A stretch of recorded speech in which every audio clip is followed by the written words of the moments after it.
President Trump signing three proclamations yesterday to impose 50% tariffs on some Canadian goods, and those would take effect in 30 days. Joining us now, Jamieson Greer, U.S. Trade Representative. It's good to see you. Morning. How are you? Call you Mr. Ambassador. We'll call you, how about Jamieson? Is Jamieson all right? You've been on many times. Yeah, good to see you, Joe. Appreciate you having me on. A couple of questions, I guess, come to mind. What was the tipping point to do this in terms of its reciprocal? Something got the president's ire about something. Can you describe exactly what it was and why these very targeted tariffs affecting hockey sticks and some things that maybe we wouldn't think of immediately? Well, let me give you just a little bit of history, Joe, on this issue. In April of 2025, as you know, the president embarked on a new trade policy really designed at reshoring manufacturing production to the United States and getting the trade deficit down after exploding for decades. Of all the countries, and we imposed tariffs on all the world at varying levels, of all the countries who retaliated against the United States, one was the People's Republic of China and the other was Canada. Some of the things they did is they banned the sale of U.S. liquor and other booze on Canadian shelves. They capped and limited the amount of autos that could be shipped to the United States from companies who were reshoring to the U.S. And they also continue to maintain limited space for market access for U.S. dairy. But importantly, they give other countries better deals on each of these three issues. And so it was a natural consequence after a year of these measures being in place, and longer in the case of dairy, for the president to take action. These are responses to this retaliation. We've been asking for a year for the Canadians to remove these, to modify them, to adjust them. They haven't done that. And so we have a tailored action that covers a subset of Canadian goods.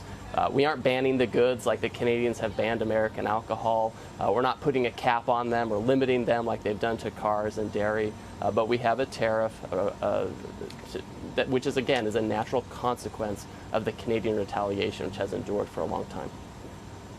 Did either the things the actions that Canada has been taking or these these tariffs here, are either of them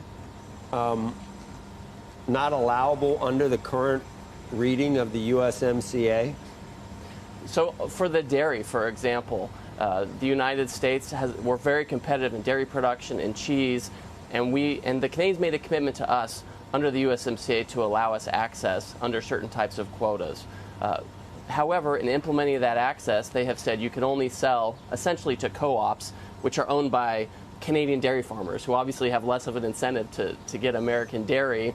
But when you look at the EU, they allow EU dairy not only to go to those destinations, but they can also sell them to retail, to wholesale, to food service. That's the kind of access we expected out of USMCA, and that we're not getting. The prohibition on wine and spirits, that's not permitted under our trade agreements. People will come and they'll say, well, the United States has taken trade actions on Canada, et cetera. We've taken actions consistent with our national security to make sure that we can reshore and support our auto supply chains, which are under attack by China and excess capacity worldwide. We're protecting our steel and aluminum. Other countries are taking similar actions to protect their steel products. So the types of things we're doing are overdue. No one has retaliated against us except China and Canada, so we're taking a targeted measure to counter that retaliation. So Mark Carney said, the Prime Minister said that the new tariffs are the latest in a series of unilateral U.S. trade actions that do violate the USMCA, and Canada has been making a lot of detailed proposals to try to resolve some of these issues, and they stand ready to engage. Do you think that that's not true? Is he distorting or well, the Canadians have always... Well, the Canadians have always been willing to engage if engagement means talking and meeting. We've done that. I've done that. I have a good relationship with my counterparts there. When he talks about these proposals, I won't go into detail because I want to respect the confidentiality, but what I will say is the proposals are generally for promises to discuss these issues, which we're already doing, not to actually change these things. They talk about collaboration on energy. We've never had tariffs on Canadian energy. We've always been open to that and that kind of exploration. So the types of things that have been in these proposals have always been, let's talk, let's keep trading in energy, things we already do, things that do not fundamentally commit to resolve these issues, maybe just talk about them some more. And for us, we want them fixed. What do you think the president feels we should do with USMCA? What will be the end result? Do you know?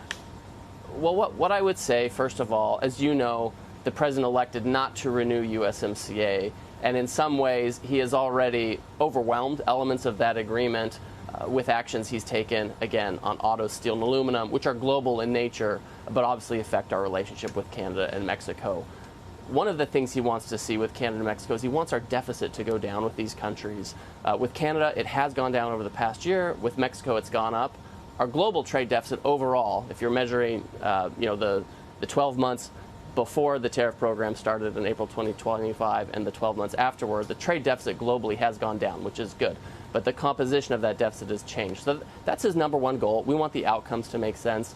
We want to have more auto manufacturing here, and we're seeing it, Joe. One of the reasons why the Canadians imposed their measures is because we've seen production lines come from Canada back to the U.S.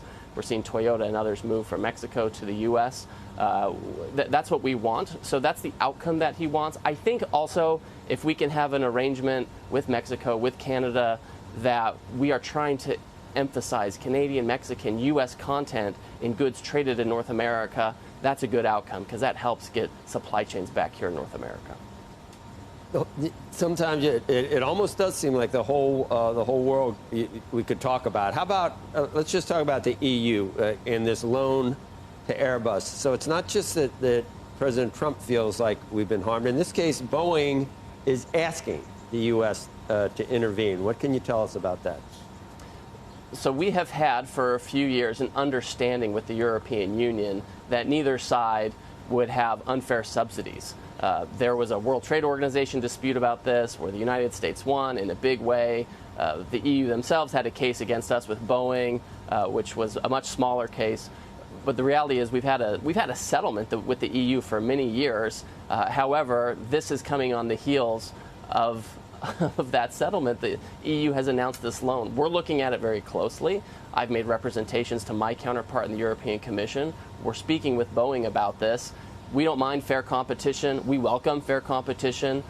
That being said, we can't accept a situation where companies don't have to operate under market-based systems, where Boeing has to operate and compete against an Airbus that gets unfair loans or loans that are unfair with respect to everything that we're trying to do in America. We want to make sure that our companies can compete on a level playing field, and if the European Union is giving unfair loans, then we need to take care of it and address it. The latest, and once again switching gears, the latest is that there are AI advances being made in China. Maybe that they're surprising, that either bring that country up to par with the United States, or even maybe ahead in certain areas. Do we need to do things in terms of new trade actions there? Where does it stand? We haven't heard much lately about proposed remedies for things like this. So this is an emergent issue where China is going with artificial intelligence. They're clearly our key competitor in the world on this issue. This is something that a number of U.S. government agencies are looking at and collaborating on, whether it's Mike Kratsios in the Office of Science and Technology Policy in the White House, Commerce Department, Treasury Department, War Department. We look at it.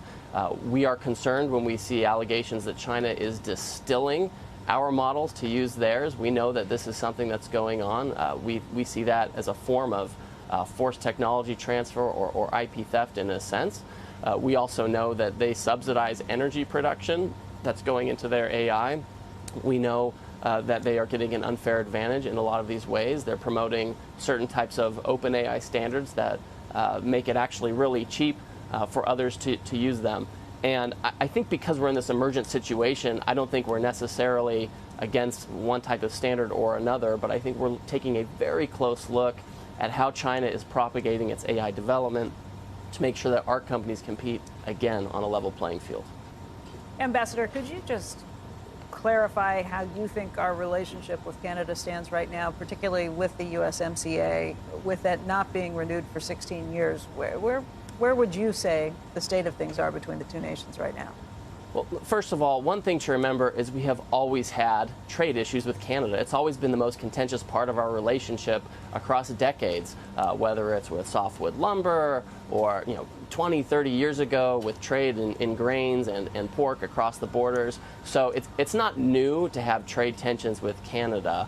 I would say going forward, I'm going to keep talking to my counterparts in Canada. The Prime Minister put out a letter yesterday responding to the President's action. His letter was, firm but moderate in tone. So they haven't cut off talks. So we're going to keep discussing with them. The reality is we want outcomes that are good for American workers and American businesses, and we're going to pursue those. Sometimes you have to take trade action to incentivize those actions, and sometimes you take an action that leads to a better negotiation in the end. We will see where it leads. We'll see where it leads, but do you think that if we've always had these troubles, this isn't anything to get worried about? I just asked because we had the CFO of GM on earlier today. Obviously, a company like GM, which manufactures a lot of its trucks in Canada and brings them back, has a lot riding on this. There are countless other companies that are kind of watching and waiting and thinking the same thing. Should they rest easy on that front? I think, well, let's just go back to what the President regularly says. If you're building in America, that's where you're going to have certainty. You're going to have access to the robust American consumer. Again, that's a big certainty there. I think if you're planning on building a new factory in Canada and exporting back to the United States, I think you have to understand that the American people, they don't want offshoring. This is a bipartisan view. We don't want a situation where those jobs are going north. Remember, Canada, they did not used to make automobiles. It was in the 60s. Canada essentially limited the import of U.S. vehicles unless our auto companies agreed to produce there in the U.S. Canada Auto Pact. So they did a very Trumpian thing in saying if you're going to sell here, you need to make here. So we have a long history, again, of these tensions.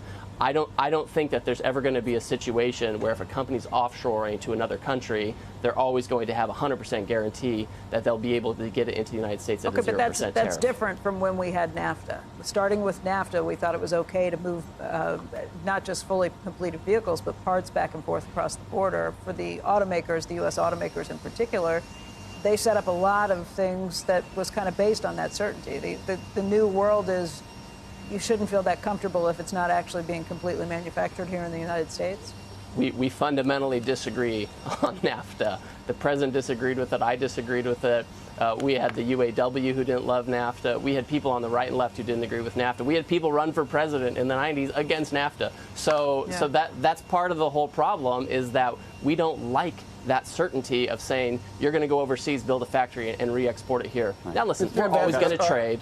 We're always going to trade, but that's what I was. Are there more tariffs coming? The FT report that provides more detail this week, 301s. So with forced labor, the Section 301 investigation of forced labor, again, the U.S. has laws to prohibit trading goods with forced labor. Other countries, most don't have a law. Those that do don't really enforce it. We expect to see some action soon. I can't really specify a timeline right now. I have a responsibility to brief Congress and other stakeholders before I really reveal that kind of thing. But we do expect action soon on that. Ambassador, though, the FT reports that this would be much broader than just a small number of countries, that this would be a significant expansion. Is that not right? Well, it covers 60 countries, 60, and about 99% of our trade. And that actually illustrates the scale of the problem we're facing. For years, again, the United States has had on the books this law where we prohibit the import of goods made in whole or in part with forced labor, and we enforce it rigorously. Other countries, most don't have it. Those that do, don't enforce it. The EU will say, we have a law on forced labor, and while that's true, it doesn't come into effect for another year and a half. So, like, by the terms of their own law, it's not in effect. It does cover 60 countries because it's such a prominent problem in the world. Great. Mr. Ambassador, thanks for fielding all those questions. We appreciate it. Hope to see you again soon. Have a great day. Thanks all. Okay.